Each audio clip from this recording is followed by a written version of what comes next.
This is ODAT Chat, your instant connection to recovery and community, one day at a time. This podcast may contain strong language, sexual content, and spiritual truth. Listener discretion is advised.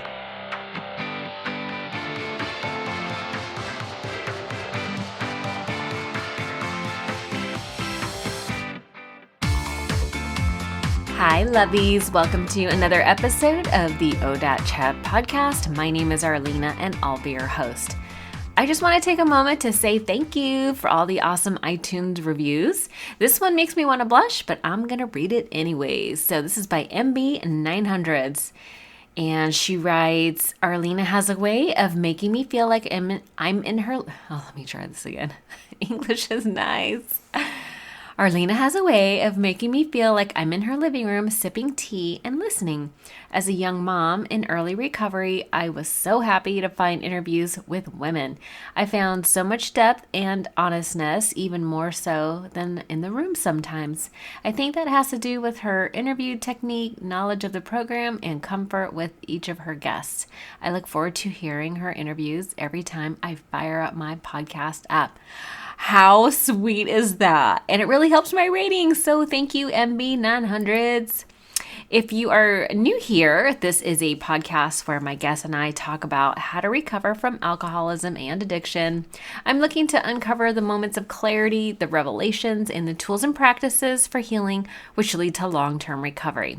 So I am really looking forward to sharing this interview because it's with my dear friend Josh. But before I do, I just want to share that this episode is sponsored by my free 7-day Connection Cure Challenge, how to overcome isolation and attract your tribe in 7 days. Listen, I know what it's like to feel overwhelmed by life and lonely because all I want to do is isolate. But I found a solution that changed my life forever, and I want to share it with you. It's a free online course with a downloadable worksheet. If you've ever struggled with loneliness and isolation, then you absolutely need to take this challenge and experience the relief that comes from feeling supported and connected. Sign up for free at soberlifeschool.com and get your friends to do it with you too. Okay, so like I was saying, today my guest is the super sweet and especially talented Josh. He's a brilliant photographer. He's the one who took the amazing picture of Gus that I also happen to be in. He took the picture of me for my website as well. He's amazing. This is actually a pretty heavy episode today. Josh was very transparent about some of the root causes of his addiction, which includes pure sexual abuse when he was in elementary school. So this is something that happens more often than you think, but it's rarely talked about. We also talk about how depression affected his relationships later in life. But hey, not to ruin the surprise or anything, this story actually has a very happy ending. Josh has recovered from his alcoholism and has a wealth of friends and lives a life of purpose. So with that, please enjoy this episode with my dear friend, Josh. Well, Josh, thank you so much for joining me on the ODAT Chat podcast. Thank you for asking. It's an honor. It's an honor, honestly, to just be asked to chair, to be asked to do anything.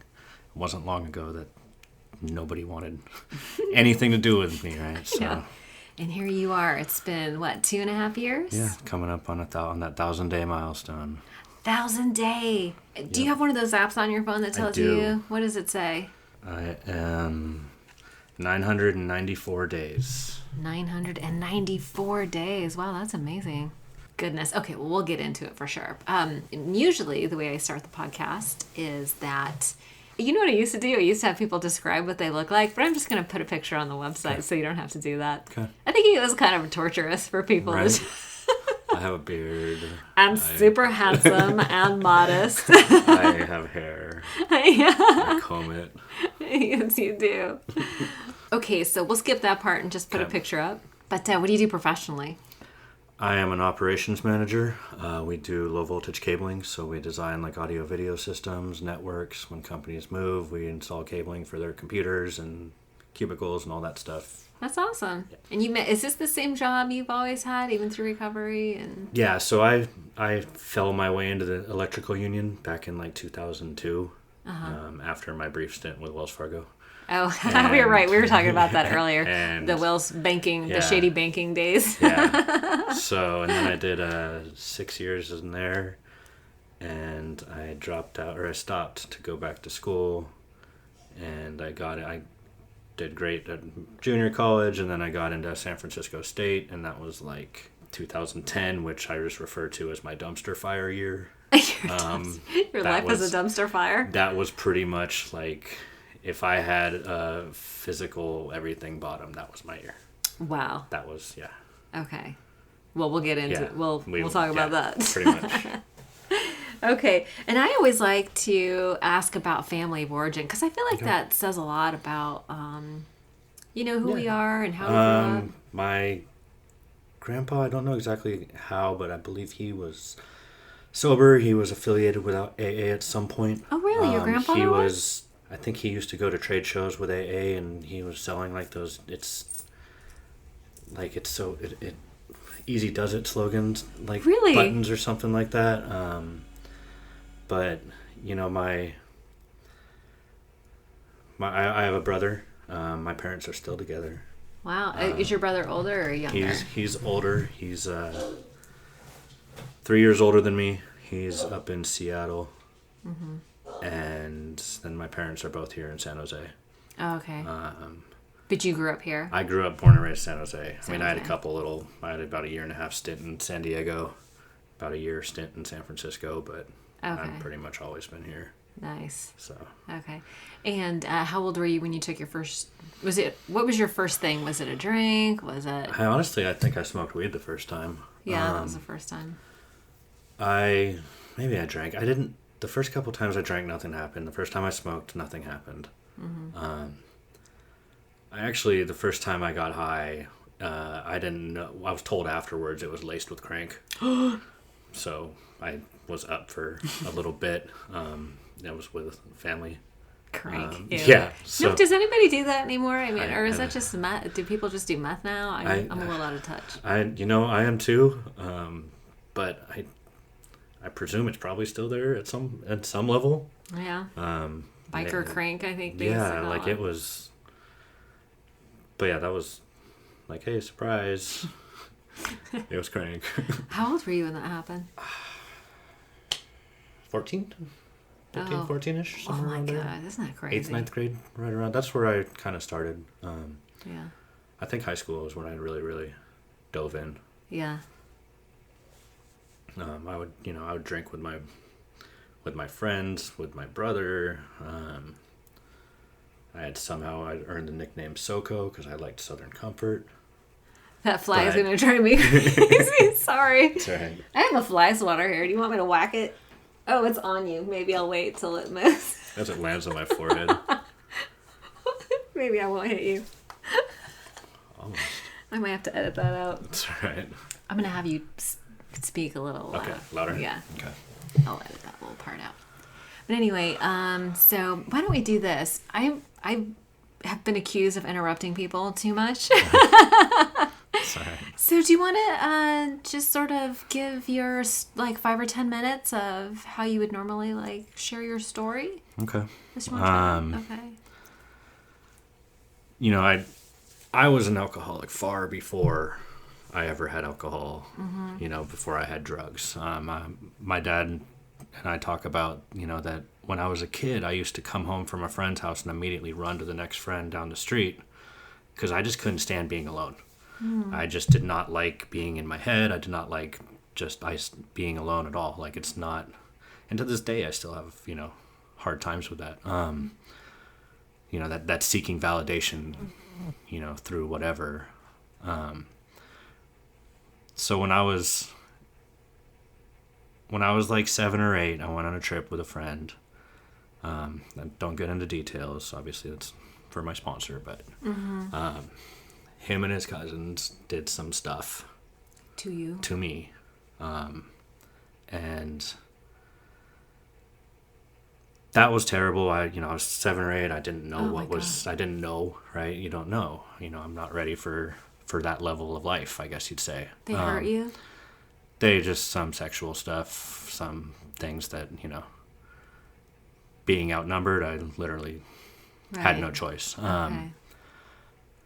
And honestly, if it was just that, I probably could have blocked that out. What about that got me was every day at school he used to threaten to tell the other kids. Oh shit.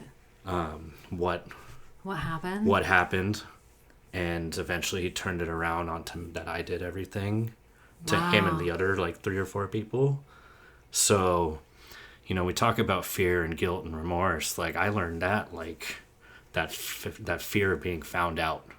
Oh my God. When I was like 3rd grade, right? Like oh it my was. God. So the rest of my school experience basically was that. Like eventually he moved away, but it was like I learned that stuff real early, like shit. That. Yeah, that was, and honestly, I wasn't going to tell anybody that, like ever, until I started doing my 4-step, and then the next week my sponsor's like, "Hey, how's it coming?" I'm like, "I have 3 things I need to talk to you about." Like I did the worst things right away. Oh, really? And then it took me like another month to finish up the rest of it. But you just had to get it off your chest? I had to get that out. Oh my goodness. Like I just didn't, and it was things that I was never going to say, right? I was never going to tell anybody that. And then, here we go. Throw it up on him. Wow. Like right away. Did you instantly feel better? A little bit. But it took a little time. Yeah. It's still, I don't know if I'm 100% there. Like, I've forgiven, honestly. Like, but what I learned there was a ton of self-pity. Like, how could you put yourself in that situation? How could you not be strong enough to fight that off? How could you, like I learned, I'm 36 now. I got sober at 33. Like, there's 25 years of my life that I've known self-pity and guilt and shame and just self-loathing for putting, for not being different, not being able to do something different. Right. So that, that was middle school, that was elementary school. Middle school was, I was an athlete. I played basketball. I hated baseball. But I played hockey. I was on traveling teams playing hockey, just roller hockey because we're in California. And not much ice. Not a lot of ice. But yeah, so that was normal. And then high school came along and still played hockey. Was playing basketball. I stopped at then. And then, after freshman year, it was just stop playing hockey, stop doing any of the stuff that I liked because I found out that if I had alcohol or weed, I had some friends and we would go out and, fun. And how fun that was. And that's, like I didn't lack growing up for anything. It was just, there's probably some that, I definitely idolized my brother. He was 3 years older. He was always good grades. He was always seemed very put together, and I'm in here just hating who I was, right? Yeah. And then he went away so he graduated after my freshman year and he went away to college. Right. And I no longer had that person there, right? Yeah. And so I filled that with alcohol and other friends and other, kind of like I almost put it to where like I'd always be right next to an alpha. Right. They could shield the shit hitting the fan. Yeah. But I was still right there. Yeah. And social drafting. Yes, exactly. Right. Like, and so, I worked right away. I've worked at Q-Lube, Lenardi's, gas stations type stuff. I worked at a gas station for most of high school, but in high school it was drugs, alcohol. And when I drank, I did not drink to just have a few. I drank till I puked. Right. Passed out, blacked out, woke up somewhere. I took mescaline, mushrooms. I figured there's a certain guy that always says he always learned that he could outdrink any drug. I learned that too, right? I'd take mushrooms to be a part of, but I really didn't like them because I hated the last couple hours of it. So right away I'd take them and then I'd pound like 6 shots of Jack. Wow. Yeah. Because, hey, surprise, which one's going to be stronger this time? Right, yeah. And so I managed to graduate high school. I've always been a math person. Math just comes super easy to me. Oh my God, you were a unicorn. And school was easy. I could give 30 to 40% and still get like a 2.5, 3.0 and graduate, right? So I did. Right. Like, And so then, after high school, typically people do college. I didn't know what I wanted to do, so I went to West Valley and junior college. Didn't do anything there because my friends were there and we'd meet up and go smoke, and I didn't want to do class. I really didn't. Like, I didn't see how people were doing homework when, I was going from friend to friend group, like hanging out and partying. When I wasn't with this group, they were probably home doing homework. I was with another group. Yeah. Like, I was constantly, again, trying to be around people. Right. And it was, I had a girlfriend from senior year in high school that I dated up until I was 27. So I had a 10-year relationship. 27? Yeah, with my high school sweetheart at the time. Wow. Yeah. We can get into that a little bit. Yeah, but, I'll have questions about that. Yeah. But yeah, so then, it's just went through a couple colleges, didn't do anything, moved to San Diego, wasn't really successful down there, or, had worked at a bank, got let go from a bank, ended up moving back here, and I fell into the union, the IBW, and learned my trade, and then I went back to school, and I would say that I left San Francisco State to start a company, but the semester before that company even started, I was drinking every night till 4, trying to get to SF. I was living in Campbell. Mm-hmm. I was trying to get to San Francisco by 9. An hour away. Yeah, by 9 to get to class. So I didn't go to class. That was my wonderful 2010 year where I was, that's when I got introduced to antidepressants and Xanax. And mixing all those with drinking every night was... Oh my gosh, you would do them all? Oh, yeah. Yeah, it was... the last 5 years of my drinking, I didn't go in public if I wasn't drunk or on Xanax. Wow. What does Xanax do? It's a benzo. It's an anti-anxiety? Yes. So that's what, most people get it. Like, here's 3. If you're going to fly and you get really nervous, you take this, you relax, you go. Okay. It doesn't get you high? No, I didn't get high. But what I learned was that when I was hungover, it made me feel better. Oh, okay. I did that with weed. Yeah. See, well, at some point, weed turned on me and started giving me anxiety. Well, yeah, that's really, don't you hear that, like, when I hear people talking about doing weed, a lot of people say that it makes them paranoid. See, in high school, I was smoking an eighth a day.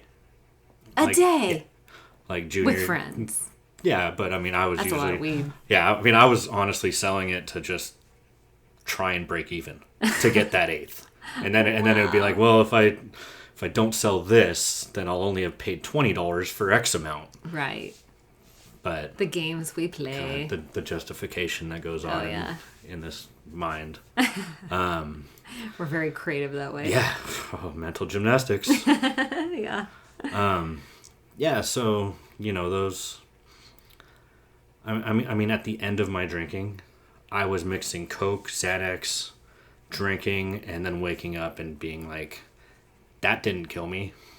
Let's try something different. Were you trying to kill yourself? So, I don't know how you want to go. Whatever.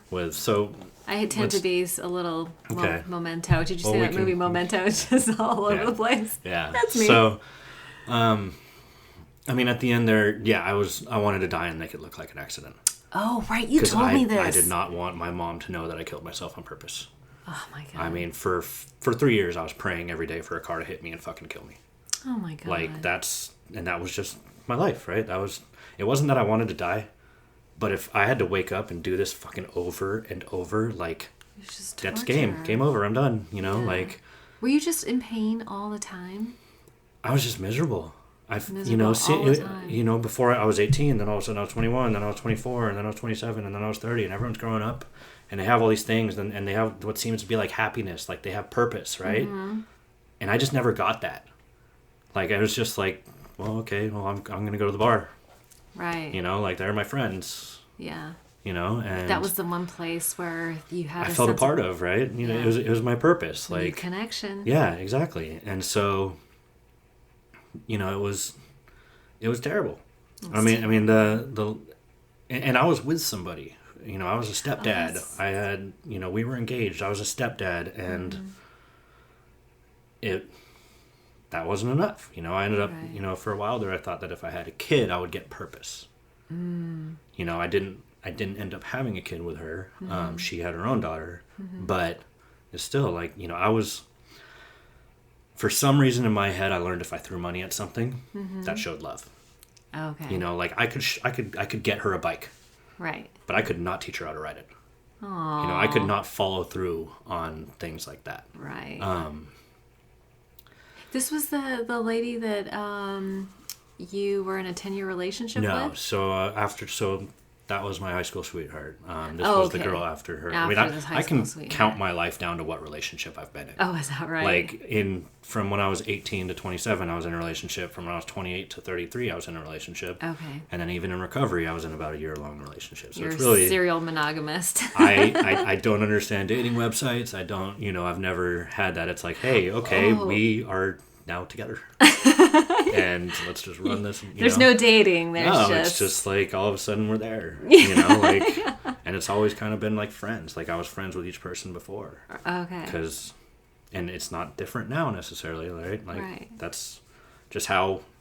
That's how you roll. Yeah, I mean, I know, like I don't. You're marriage material, Josh. You know that, right? No. I don't know about that. But it's. This podcast is going to go out into the whole world. Please. I'm going to have women beating down my door. And I have no idea how to take a compliment. Like people compliment my. You turn red, apparently. Yes. People compliment my photography, and I'm like, yeah. Well, if you were there, you'd do it too. You're so silly. And it's simple like this. What You just what can't I think. receive. No. Yeah. And part receiving is so hard and for us. it's the same thing. Like I'm working my steps on relationships right now. Mm-hmm. Because that girl that I dated for 10 years, I know she loved me unconditionally. Mm-hmm. That next girl that I did, I know she loved me unconditionally. The one that I dated in sobriety, I know she loved me unconditionally. Mm-hmm. I've never had the ability to receive, the capacity to receive. Well, it makes sense, right? Because you spent your formative years hating yourself. Oh, yeah. Right? I've never been good enough, right? Like, yeah. I can damaged goods. Yeah, I can overthink, everything, right? Like, yeah. I've always said it, like, I can overthink a bowl of cereal. And at the end of it, you messed up again, you're not good enough. Wow. Doesn't matter what it is, eventually it just gets down to that road. Wow. Like, so even now, like, when I go do photography trips, yeah. like, I've got about a 2 to 3 day limit by myself. Why? Before my head just starts winning. Okay. And I know that now. Okay, now you know it. I was in Yosemite and it was beautiful and it was awesome. It was right after my coworker had overdosed and I was just like, I spent a little bit of time there and I'm like, what am I doing? Like I was miserable. Wow, like, after a few days.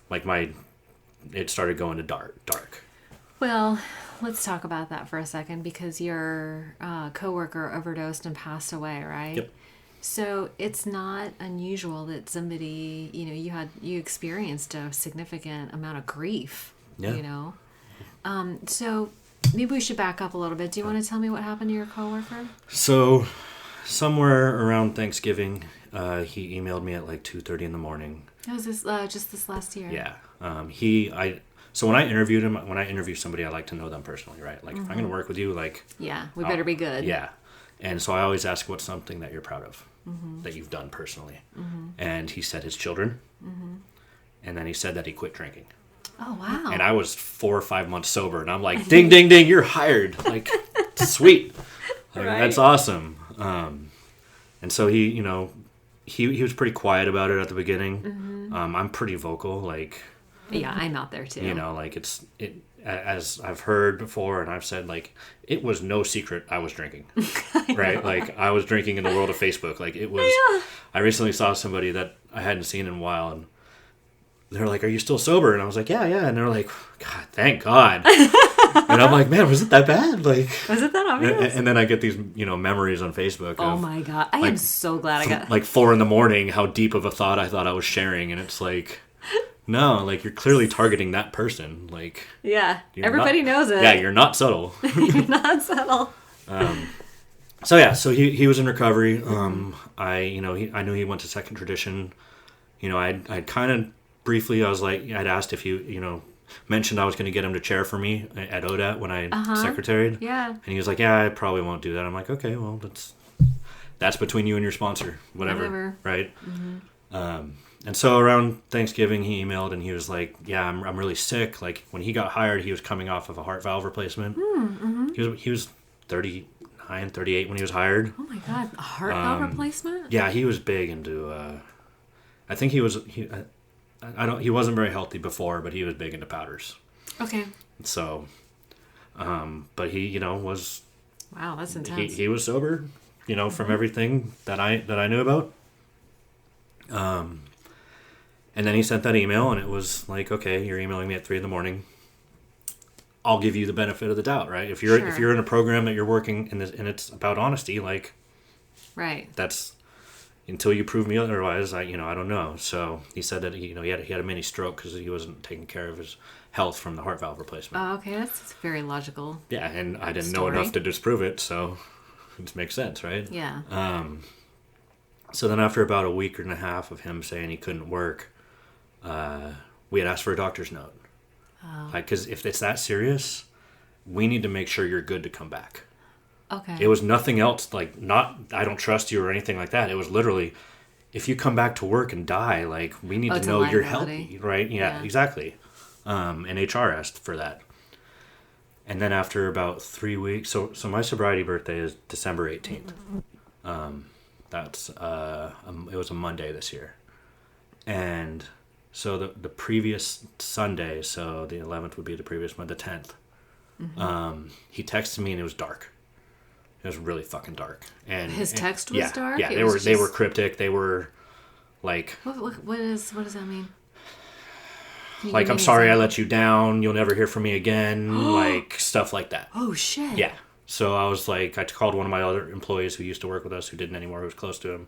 And I got a hold of his girlfriend, and I was like, look, you need to get him. Like, I know the dark place he's at, right? Like, you recognized it. Like, he needs help. And so his girlfriend managed to find him. That Monday, he went into detox. Oh. He was at detox at, I think, El Camino almost that whole week. He came back to work essentially on that next Monday, on my 2-year recovery birthday. And we sat and talked, right? We talked about jobs that we had because he had just been working on like 10 different jobs that I kind of was scrambling to try and figure out because he's got a very specific skill set. Oh, okay. He programs audio-video networks, which you can't just like... Can't just walk. I can't dumb my way through that one, you know? Right, yeah. And so he came back and he was hopeless. Oh. I mean, he said, he was like, I didn't kill myself because I only had a pocket knife that I got from you. And I was like, wow. I was like, okay. And I was like, where are you at now? And he was like, no, he's like, I'm here. Like I'm here, He was good? Yeah, that's, what he was saying, like we used to joke around, like, as long as whatever you do, don't smoke meth today. Right. And he was like, the weird things that we think is funny. And then he was literally, he told me that he was smoking meth with some homeless guy back behind Avaya Stadium. Oh, and all he could think about was Josh Bays says, don't smoke meth today. Oh, weird. And I'm like, but he was like, dude, he's like, how disappointed are you? I'm like, dude, you have the less than 1% of bosses that gets it. Yeah. I was like, and I literally told him, I'm like, just show up here from 7 to 3:30 and don't drink tonight. That's it. Yeah. I don't expect production. Okay. I just hope for presence. Yeah. That's it. You feel like shit. We build esteem by doing esteemable things, like showing up for work. Right. Just baby steps. Just baby steps, right? Like, baby steps. yeah, like in 2 weeks or so, yeah, I'll want you to take over some of the stuff that I'm, but I get it. When he gets a little stronger. Yeah, but I get it. So he said he was weak. He had to go home and eat or something that day, so he left. I didn't hear back from him. That was on my 2-year recovery birthday. I got the phone call from his girlfriend the day after Christmas, so a week that he died that night. Oh. In a hotel. Somebody else was there, but they left and did a welfare call, so they could get out of Dodge. So yeah, I believe that he had 2 kids that went through Christmas without knowing their dad was fucking dead. Oh. Wow. They didn't find him? He died in a hotel. No, the cops knew, but they were researching, trying to find out who that other person was, who his hookup was, like checking his phone and stuff, like.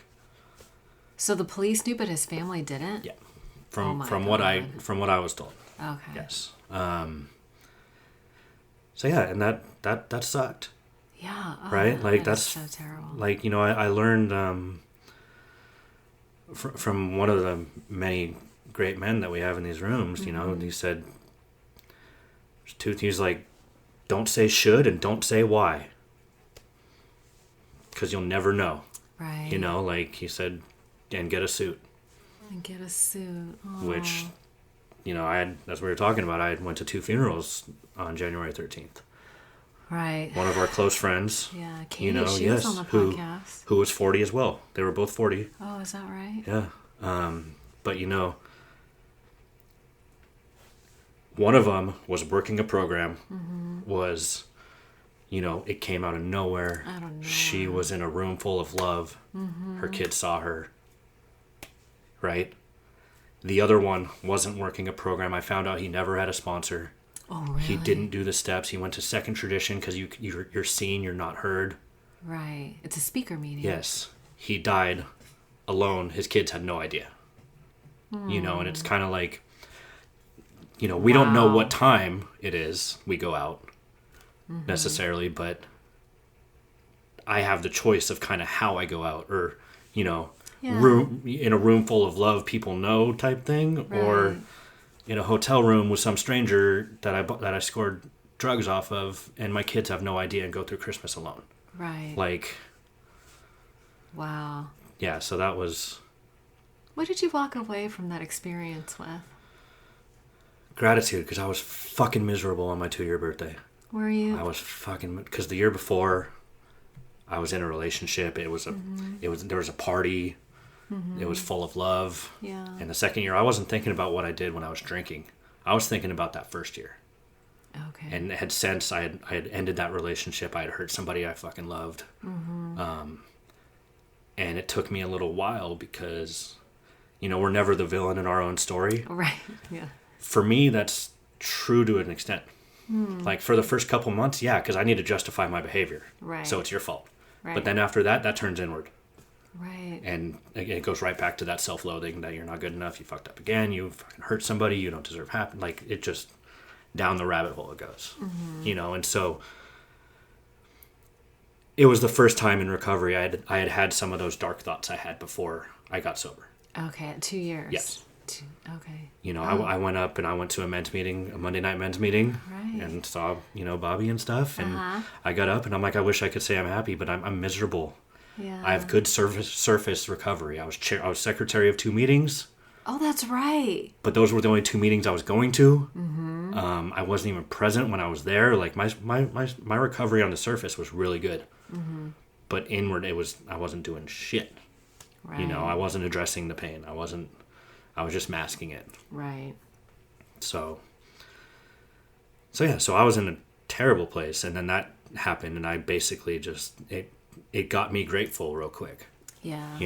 Death has a way. Death has a way of clarifying things. Yeah, like what's important and what's not. Yeah, I mean, I could, my problems get so big in my head that you can't see past them, right? Right. Yeah. But in the grand scheme of things, my life is incredibly blessed. Yeah. And I know that. I just lose sight of that sometimes. And I still do, right? Well, I think that's part of the human condition, and I think especially people like us with the struggle with alcoholism or alcohol use disorder. The ism, the selfish, self-centered thinking. Yeah, right. You know, whatever we focus on magnifies. My boss, actually he left. My old boss, you know, when I was going through some stuff, he literally said, he was all, "Can you control it?" I'm like, "No." He's like, "So stop feeding it." Right. He was all, "Whatever you put shit on grows.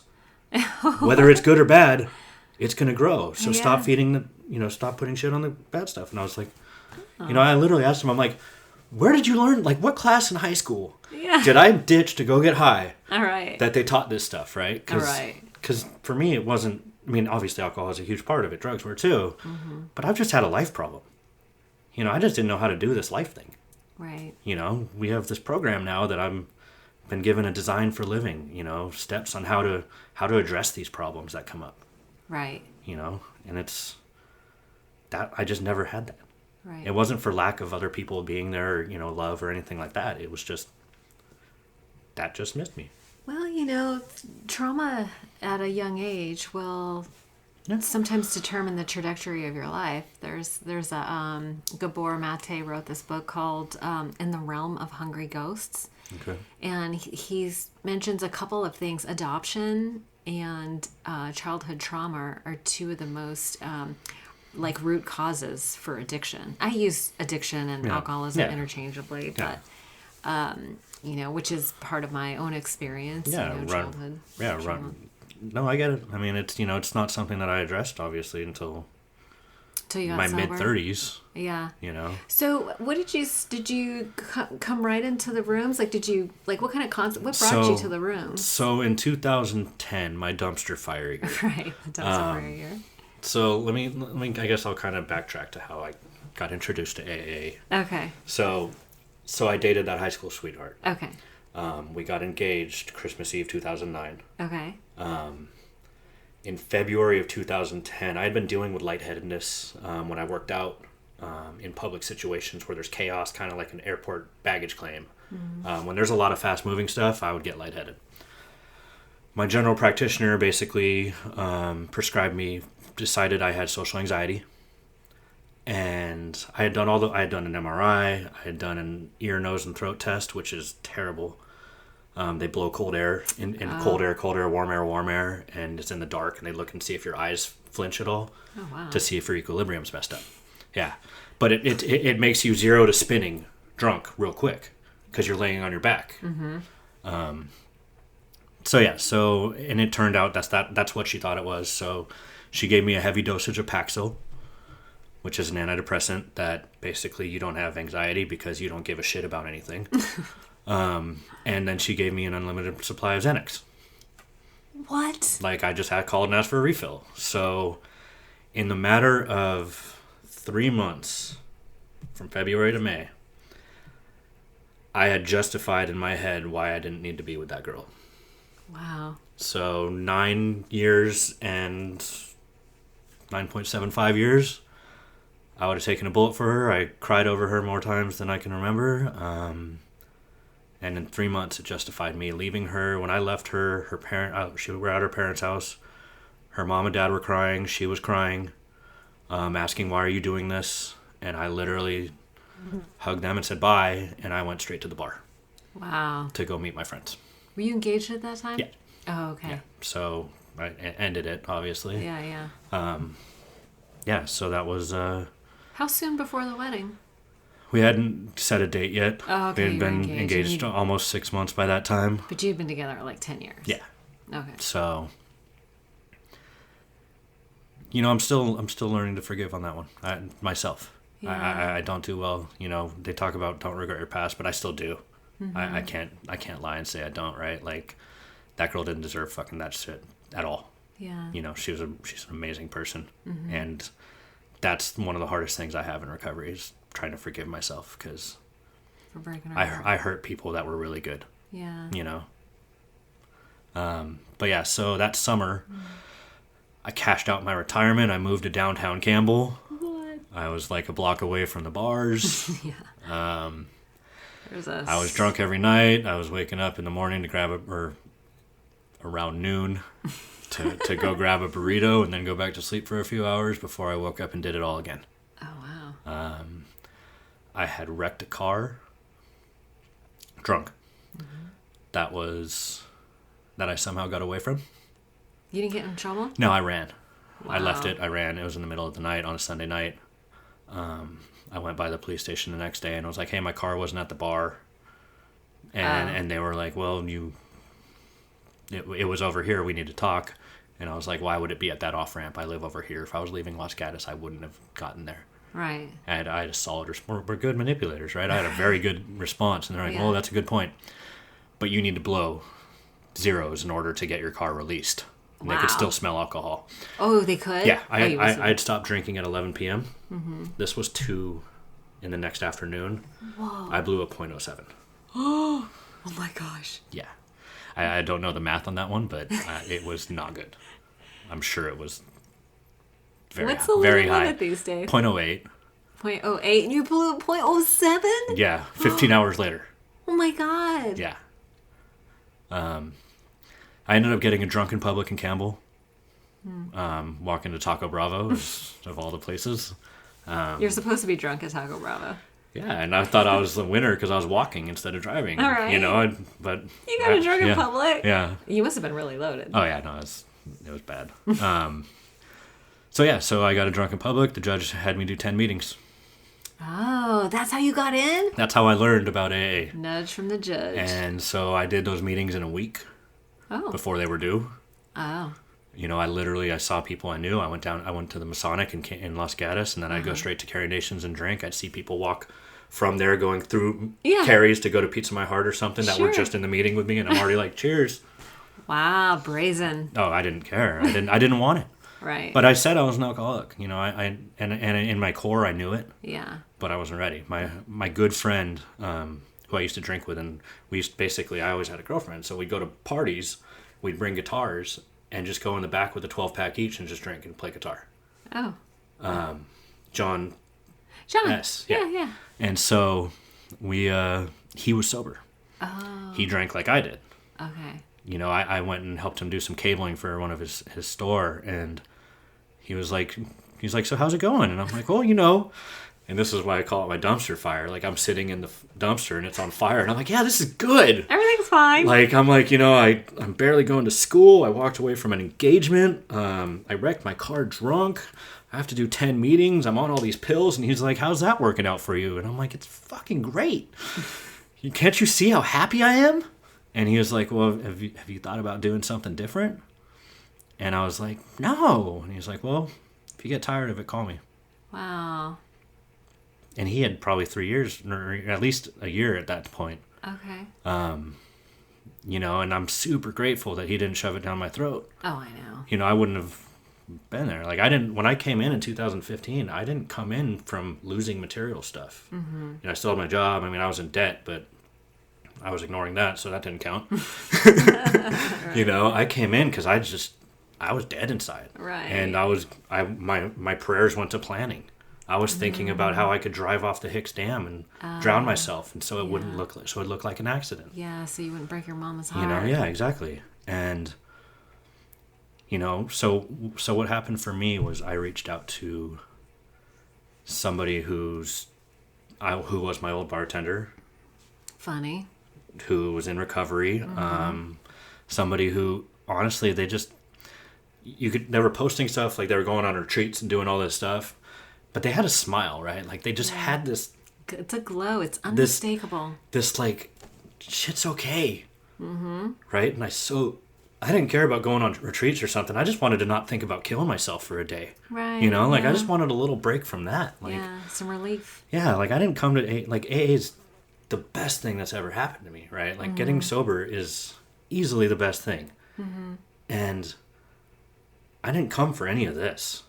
I just didn't want to drink for a little bit and hopefully maybe fucking like myself a little. Yeah. You know, maybe. Yeah, maybe. We'll see. So I reached out to, you know, somebody who I ended up dating. Right. And she didn't shove it down my throat. Mm-hmm. She told me to go to a meeting, and then she wasn't at the meeting. Oh. And I was like, sneaky. But it was Spiritual Progress in Los Gatos, 7:30. Yeah. And I was asked to read, and I did. And for the first 2 months, I'd go to that meeting, and then I'd go straight to the bar to watch football with my friends. And then before I knew it, I was talking to my best friend at 2 a.m. about suicide, drunk. Because I'd go to the bar, and then sure enough, I'd be like, well, I'm full. One Bloody Mary won't hurt. Right. You know, and then that's just the lie. Right. And... You know, a big part of my bottom was my best friend told me to stop coming around. Oh, yeah. See, like, I'd like to think that I was like a happy, fun drunk. Like, I didn't get in a lot of fights or anything necessarily, but I threw up every time I drank. I puking rallied, and most of the time it was blood. Oh my God. Yeah. That's bad. Like, the bartenders knew that they'd give me a thing of water. I'd go to the bathroom, throw up, come back. There were 2 shots lined up. I'd take those and go smoke a cigarette. Wow. You know, that's... Did you get like an ulcer? Or... There's an ulcer, and then I think someone was saying that, like, when you drink and smoke, like, you get... Oh, something, your esophagus. Something in your throat. that gets irritated. Okay. But yeah, so that was the last 10 years at least of my drinking that happened. That's 90% of the time. So, when people have said like the willpower thing, I'm like, you throw up blood every time you drink for 100 times and see how much you'll drink, right? Yeah. Like total insanity. Yeah. Like this time will be different, or this time, So what happened in in that period of time? Like, when did you buy into it? So part of what happened was just before I had come in, our company had been bought the previous year, and at a 1-year anniversary, we were given, it was an installment purchase. Mm-hmm. So we were giving bonuses based on still being employed. Okay. So they didn't want us to go elsewhere or just start the same company and, steal the clients again. As I've had the alpha, my business partner was an alpha. Mm-hmm. And he, there was a lot of debt. There were, when the business got closed, there was a lot of, I just wanted out. I gave up all the AR, everything. I just wanted my name off that piece of paper. Without going into detail, at our year, there was still some money owed to the company that bought us. Mm-hmm. So figure that one out. Oh. Yeah. And the person had asked me how I was going to pay it, and I was like, I'm not on the LLC. Mm-hmm. I'm done. And so that person is very large and physical. Mm. So they got let go for threatening. Wow. Like, he threatened. He told me he's going to kill me. Whoa. So they got let go. So, but that was probably the best thing, because I didn't have that person to point at anymore. Okay. Because, we've been a lot of things, right? I've been a lot of things in my life, but a victim was probably the best role. Mm-hmm. Like if you didn't do this, I wouldn't have done that. Right. You I wouldn't have to take any responsibility. I wouldn't be this way. Right. And that person was gone. So I had nobody to point my finger to. Interesting. And it went dark real fast. Mm-hmm. And so I reached out, and I was tired. And what changed was I actually opened the book. I didn't do that at all. I didn't read with anybody. I was sponsor shopping right away. Like, who's going to hear my story? I'll get to work eventually. Right. But I kept ending up drunk. Mm-hmm. And I was so that was a Thursday night was my last drink. And I was at the bar. And God bless the owner of this bar, the Fifth Quarter. I can say this. Mm-hmm. He pulled me aside about a month before and said, "You have a drinking problem. I think you should stop. You should seek help." That man was humble enough to tell somebody who was dropping $2,000 to $3,000 a month that they should probably get help. Yeah. will always commend that man for that. That was a selfless, but at that point I still had excuses, right? Right. So my last drink, I was at that bar and I had a few drinks and I literally looked at the bartender and I was like, I'm fucking done. Mm-hmm. And I went home and I woke up the next morning. I mean, it was only 4 or 5 drinks. I woke up the next morning with about 103 fever. And I wouldn't drink when I was sick because I've always had high fevers. I mean, when I was really sick around my birthday that year, which was in May. So 6 months before I got sober, 7 months. And I stopped drinking and I stopped taking Xanax, and I was having DTs. Those are the two things that will kill you with withdrawals, benzos and alcohol. Uh-huh. And I had to go to the ER. I had 105 fever. I couldn't stop shaking. Like I had, until they gave me an Ativan drip, and then I was like, oh, okay, everything's normal. Yeah. And my dad's like, I thought I was watching you die. Like, you were dad shaking. Took you? Yeah. Like I was shaking. I was just, it was Holy crazy. Shit. So I woke up that morning, I was sick. So I knew I wouldn't drink that day because I wouldn't drink when I was sick because I do get scared of the fevers that I had. Those are withdrawals. Yeah. Yeah. And so that day I didn't drink, and then the next day I was sitting and my anxiety was running like crazy. I was taking a bath, and I had my big book there on a chair, holding up my iPad, and I was miserable, and I was having anxiety, and I was texting with the person who I reached out to and brought me into the rooms, and they're like, I've heard people get off of anxiety medicine in the rooms. Just read the fucking book. Right. Just open it up, Right. And I did, and for the first time, it was like I wasn't alone. Like they wrote it for me, right? Like you've heard that a million times. Yeah.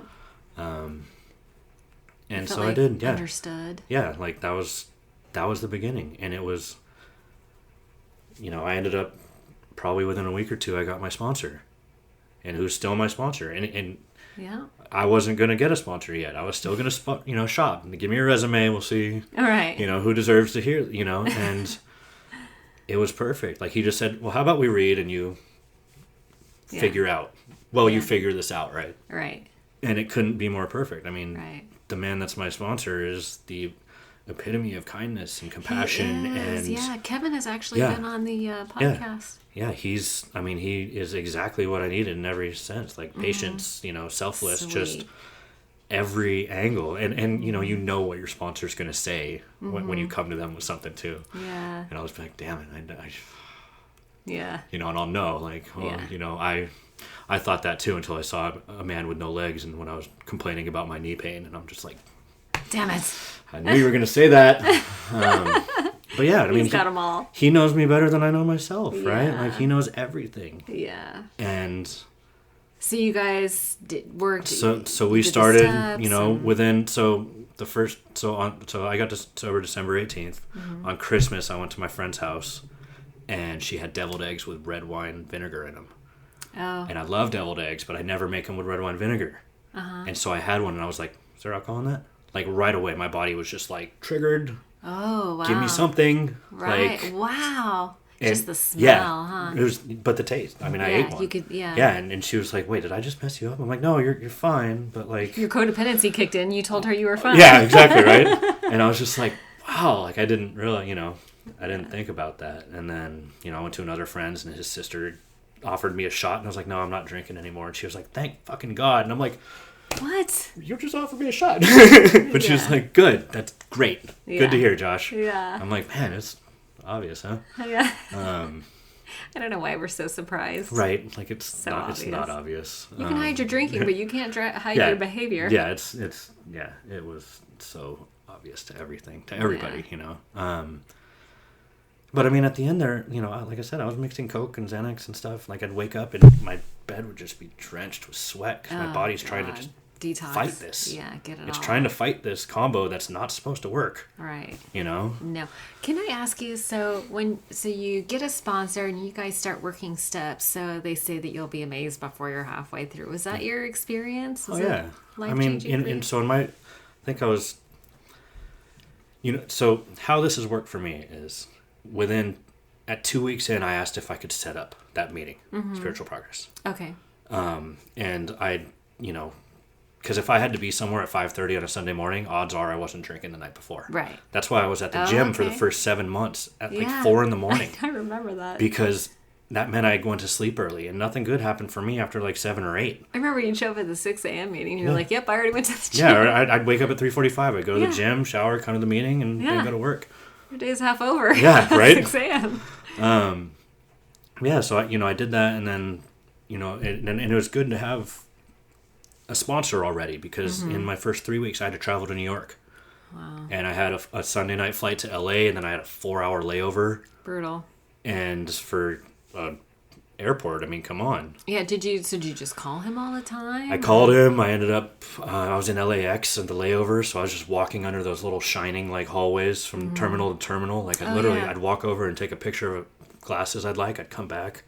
Like I started dating somebody right away because I totally knew. Of course. And I'd text her like, "Do you like these glasses?" And she was like, "No." And I'm like, "Okay." So I'm literally walking like a mile and a half to get there and back, right? Right. Because if I sat, be busy. Eventually that bar was going to look good, right? Wow. And and all this evidence of my God showing up is been there since the beginning, right? Like just real quick, there was a girl who was asleep who woke up, and I was sitting next to her at the chairs, and she was like, "What's going on?" And I'm like, "Oh, we got delayed another hour." And she was like, "Oh, okay.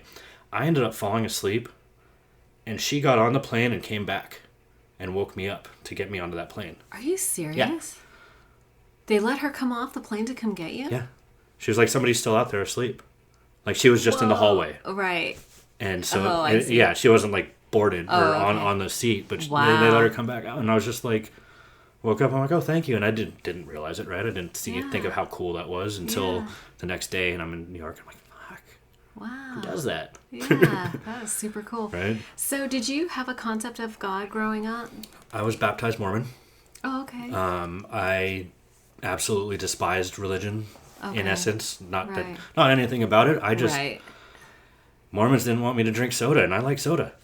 Right? Like, it was pretty simple for me. Like, you know, when I was, I think 5, I saw my brother... He didn't pretend, I did that part. He was asleep on a Sunday morning, and my parents let him stay home, and we went to church.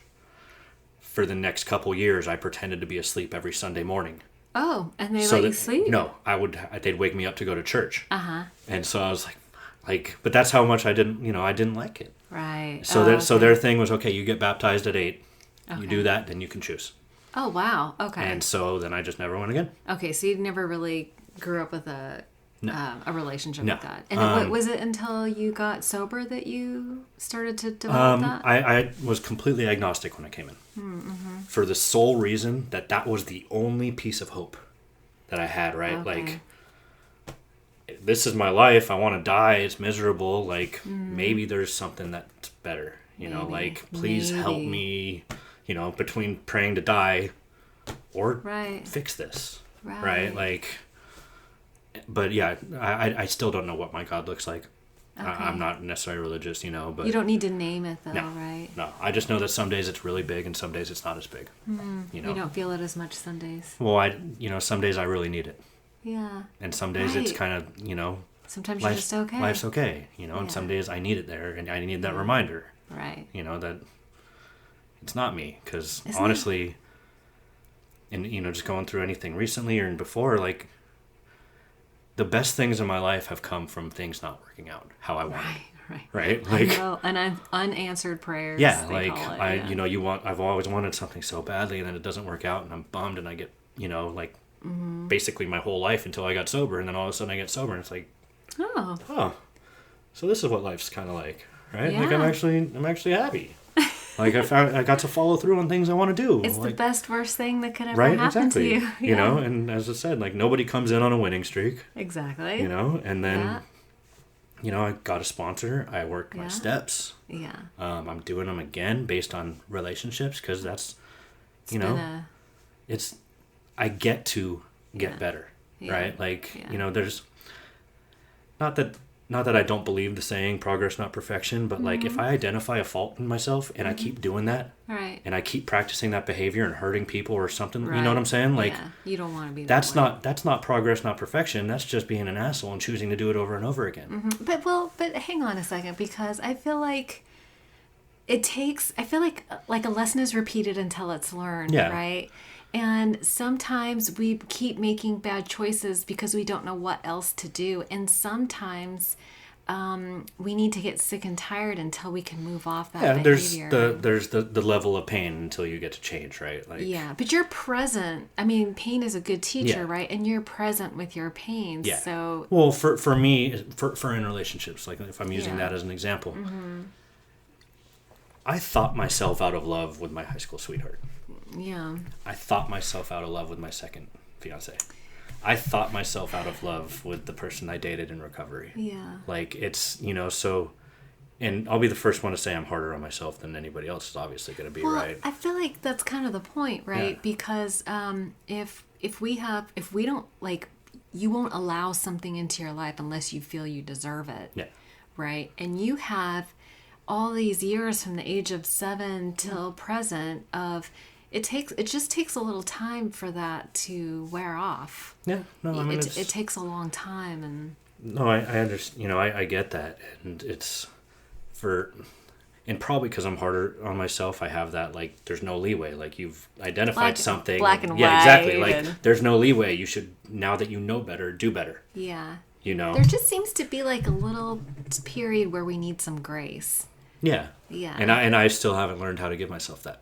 Yeah. You know, that kind of goes with the forgiving too. Like, right, it's all, you know, like I should be better by now. Yeah. That whole shoulding thing. But I gotta tell you, I remember when I don't know, hopefully this doesn't sound too obnoxious, but when I turned 20 years sober, my response was that I was sad because I was like, why am I not better yet? Yeah. at 20 years sober, I was like, why am I not healed yet? But what I've come to learn is that I'm still human, right? And there seems to be this theme of perfectly imperfect, right? It's like our frailties kind of keep us closer to God, Yeah.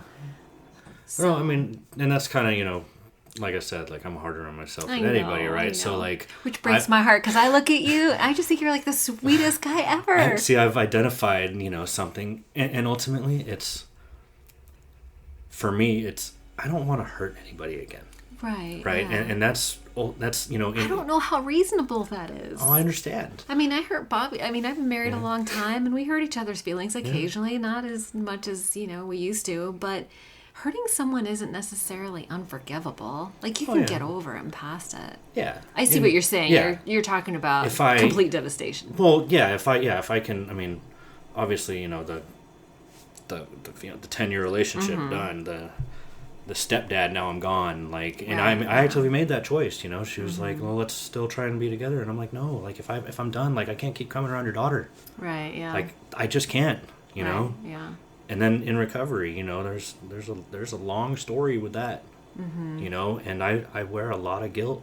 Yeah. Because the person's not in this room right now. Not your choice. I know. I understand that. Not your responsibility. But and this is probably where, there's obviously a lot of work I'm still doing on this. Sure. If I can try and use these things as a motivator to be a better man. Right. Right. That's the goal, or that's the purpose of this, right? But it gets lost in some self-loathing sometimes too. Yeah. Like, remember this.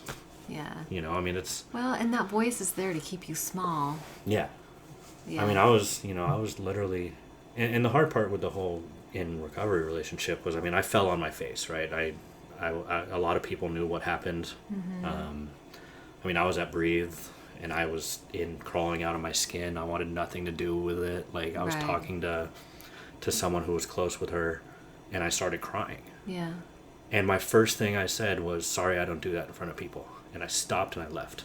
Aww. And I was like, fucking backwards ass, like... You're like, that was weird. Yeah, I'm like, probably should look into that one. Like, but... you had a feeling. And then somebody... actually, one of your sponsees told me, she was like, Josh, I know what happened. And that's okay. And I love you, and I'm glad you're here. Yeah. And that kept me from leaving. Okay. I literally was out the door. I was going to go take photos because I used photography as a justification for isolating sometimes. Sure. Yeah. And I was going to disappear. Yeah. And being in the headspace I was, that could have been a bad thing. It could have been bad. Yeah. So. Oh, she saved you. Miss Lisa, I love you. Aww. Yes. Aww. But it was, whenever that had happened in my life, I'd always ran. Mm-hmm. Right? If I end things with my fiancés, that's... I got new friends. Mm-hmm. If I fell apart at a bar and embarrassed myself, I went to a new fucking bar. Yeah. I just constantly moved because then I didn't have to face that shit. Yeah. And here I am around everybody who knows everything that, it's a small world. And we still love you. And it's right in front of me, and I'm just, because I'd never done that. Right. I'd never stayed around long enough to figure out that it does get better. Yeah. That you can still be friends with these people. And that will still love you. Yes, exactly. That they genuinely still like you. Yeah. Yeah. Love you. Yes, love you. Now, there are some people who might not love me as much after that, and that's okay. That's all right. It's It kind of separates out, when you, fuck up or, burn shit down. Listen, most of us have done it at some point, right? And if you stay sober long enough, you're going to fall on your face occasionally. And you find out who your friends are. Yeah. You find out who can love you unconditionally. But it says more about them, those who are unable to, be supportive. Well, and, that was the thing. Like, I was happy. Mm-hmm. Like, I was genuinely happy. Mm-hmm. Until I started thinking. And then about 2 months... It really should be Overthinkers Anonymous. Oh, okay. And then after about 2 months of 2 to 3 months of thinking, I wasn't happy anymore. Yeah. Right? Imagine that. Well, when you're thinking, you're not really present. Yeah. Right? Yeah. And God is in the present moment. And, let's be real. When I start thinking about something, it could be based on fact, but when I get into it, it's not anymore. Pure fiction. Just like a resentment, right? Like, right. If somebody hurts me, that happened. Yeah. But when I go into the next room, I'm going to change it up a little bit probably. Well, Give it a month or two, and then it's a completely different story. I'm angry, and yeah. and then give it a year, and it's completely turned around onto me. Oh yeah, it comes full circle. Yeah. Yeah. So now I get that. Yeah, I mean, it was the first time I'd hung out. Yeah. And it's been, so how long has it been? 2.5 years? That was 2.5 years sober, but that was last year. That was last year. That was last September. Before, yeah, that was just before, right about now. Just before Katie passed away, or? That was Breathe, so that was mid-September. Oh, Breathe in Yosemite is a September retreat. Yeah. Oh, got it. And so then it was around Christmas when she passed away. Right. Well, just after New Year's. Yeah. She was at my house for New Year's Eve. I was off of Facebook. I didn't know. Oh. Until someone posted something on Instagram, and I'm like, wait. What? Huh? Yeah, that was so shocking. Yeah. So tell me, we're sort of coming up on our time, but I did want to cover, I wanted to cover fun and sobriety. We can. I have a lot of fun. Well, listen, it was tough. It was, going through the whole addiction part. Like, listen, that's rough, right? Yeah. But then we get sober and we learn how to live and have fun in sobriety, right? So what are you go on retreats? I've done a couple retreats. The last one I did, it was terrible because of work. I work in my mind. It's always there. I had 13 people working over the weekend. I was at the retreat. Oh, goodness. I was constantly getting emails. I just couldn't be present. Right. Retreat was wonderful. Yeah. I just wasn't there. Okay, so that's not fun and sobriety. So tell me what fun and sobriety. Fun and sobriety. Honestly, it's going places. Having being invited places. Yeah. Having people we do excited. A lot of stuff. Yeah, we do a lot of stuff. Having people excited to see you. Remember your name. And I'm a total introvert, so I'll say yes to something, and then that whole time I'm like, shit, why did I say yes? And then I'll go and I'll have fun. I'm like, oh, that was good. Wasn't so and bad. then I'll do it over again. But for me, I mean, my biggest thing in sobriety is it's not very subtle. Is that I'm into photography. Right. You're so good. You're the one who took the pictures for the podcast. That's kind of my thing, right? Yeah. And, that allows me to be present, and really that's what it's about. So I've always liked to not impress, but get my validation from people, right? Yeah. And I'm sure this is a little bit I took guitar lessons of Latin jazz theory so I could try and impress people from guitar. Wow. I've always played hockey, and I thought it was an impressive sport type thing, right? Yeah. Something you felt proud of. And so with photography, I just get to be present around the world around me. Mm-hmm. Things I took for granted. I mean, when I was drinking, I couldn't follow through on breakfast plans. Wow. Let alone this weekend I drove up to Oregon, bordered into Washington, and then drove back down. You did that? Friday night I left at 6. I came back. I got home at 10 Monday night. Wow. I drove over 2,000 miles and took photos of things that were on my bucket list to get photos of. Oh, how cool. That list is ever growing, but I get to do that stuff. Yeah. Right? But I also get to do that stuff, but with doing work too, right? Yeah. I thoroughly enjoy trying to get better now. Nice. Right? That. Yeah, you're evolving. Yeah. So if I feel bad, I'll call my sponsor. Mm-hmm. I might not get to a meeting right away, but I'll call my sponsor and be like, hey, I don't feel so good. This is why. Yeah. And he'll usually tell me what I need to hear, right? Yeah. But I'm going to Canada in a week and a half. Very cool. So I'm going to Banff to go take photos. Nice. And I already know that it's going to be pushing my time, so I'm going to have to call people because I'm going to be by myself for about 4 to 5 days. Yeah. Do you think you'll hit meetings up there? Yeah, I already looked. There's a Friday night meeting that I saw. And I have a buddy who just came back from there, and he was like, yeah, I went alone. He's all there. He's not one of us, but he was like, they're super friendly. Nice. He was like, they're just nice, and it's just wonderful. So I was like, okay. It kind of reassured me because I almost thought about canceling that to go to Breathe, to be around us, right? Oh, yeah. To be around people. Yeah. But you'll be fine. Yeah.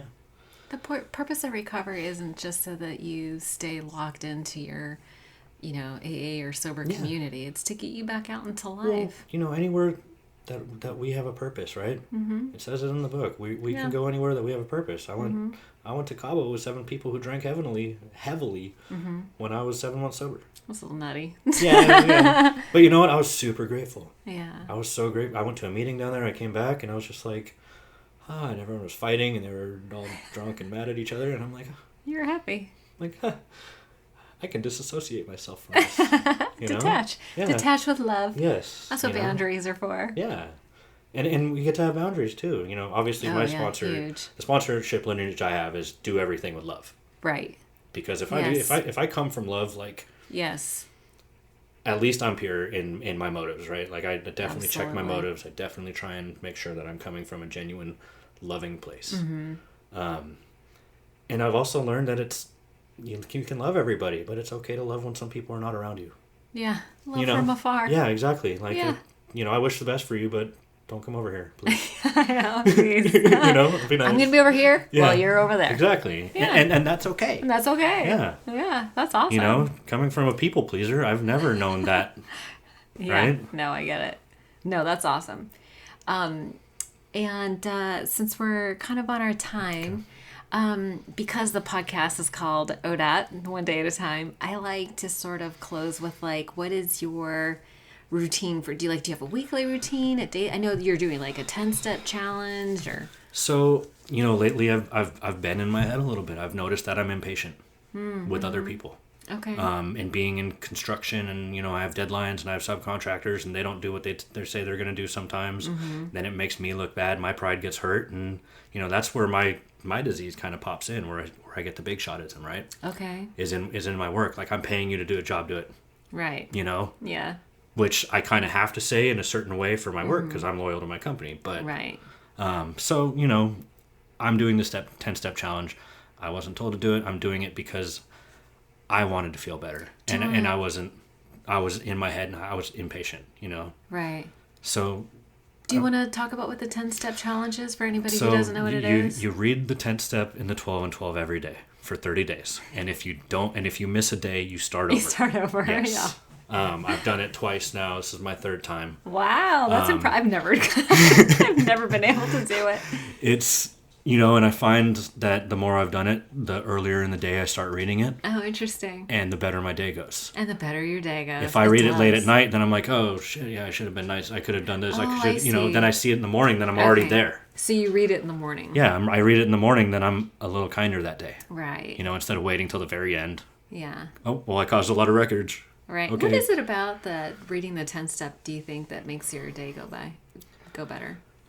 Well, so I listen to Joe and Charlie a lot, right? Mm-hmm. And they break, I love how they break down the steps and the big book in general. Mm-hmm. But to me, and to how they said it perfectly, if you're doing the 10th step, you're doing 4, 5, 6, 7, 8, and 9.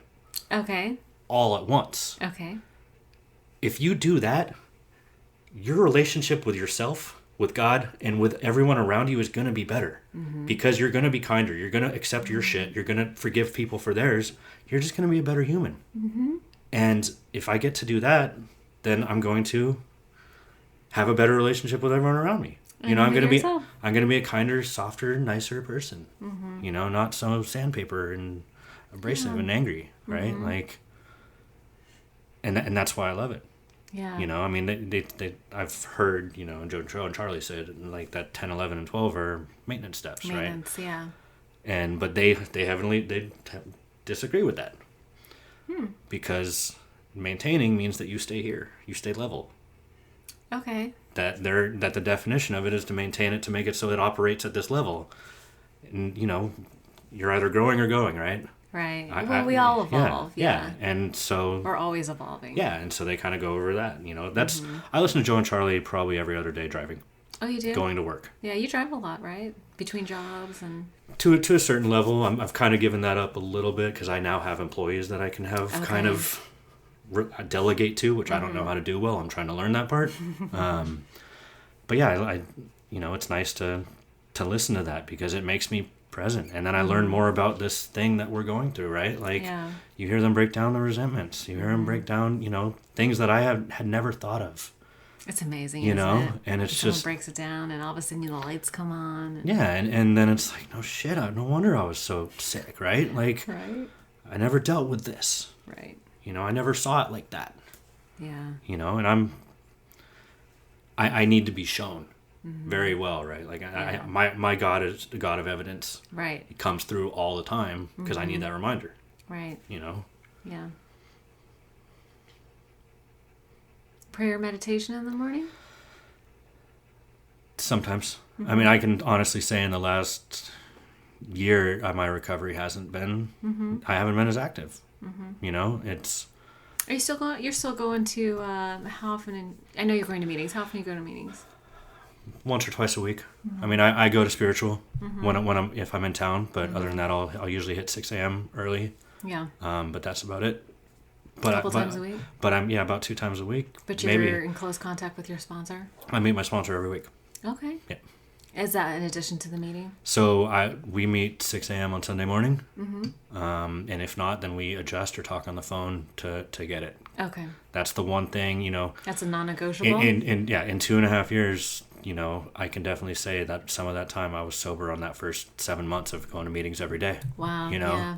But I didn't change that. I was constantly talking to him. Yeah. Because I need that right size. I need that, you know, that person to look to. Yeah. Right? Because if I'm up in my head. Yeah. We get sober together. Yeah. You know? Yeah. And, you know, for we me, need like, each other. if I don't have an answer on how to do something or something like that, my mind will make up an answer. Yeah. It's usually not good. So, not the right answer. Yeah, so I need to talk to somebody else to get, Yeah. you know, guidance on that answer. Or if it's regarding somebody else, just ask them. Right. Right? Like, I've never been the hard conversation person. Right. So confrontational, uncomfortable. Yeah. Yeah, that makes sense. With someone that has anxiety. Yeah, so Yeah. it's, you know, people who don't want to disappoint, don't want to upset somebody, Yeah. you know, all that fun stuff. Yeah. So yeah, so I get to do that now, right? Yeah, well, I gotta tell you, I remember when you first came in, and you know, the way you tell it is very different from how it looked on the outside. I remember you came in, and I know you were kind of struggling in that beginning, but I could tell a difference when at some point the lights came on, and I saw a completely different person emerge, and it was amazing to watch. And you just landed in this amazing group of people who we are blessed with our we really are. tribe there. But they just took you in, and you just assimilated. I saw you get after it. I really saw you get after it. So I just want you to know that from the outside looking in, I saw you do the work. I see you do the work. I know you're still doing it, and you're a work in progress, like we all are. And but I just want to, as a friend, I just want to thank you for all the love and support that you've shown me personally. You've helped me a ton, and you're a valuable part of my community. So, and I want to thank you for sharing your story. I know it wasn't easy, but it's just us anyway, I know, right? I'll have an emotional hangover for a day. I'm sure. That's always Listen, what happens. Yeah, I really appreciate you coming on. I know it's not Appreciate easy, you. but You're a huge part of why I'm still here. thank you so much. Thank you. All right, you did it. Woo! High five.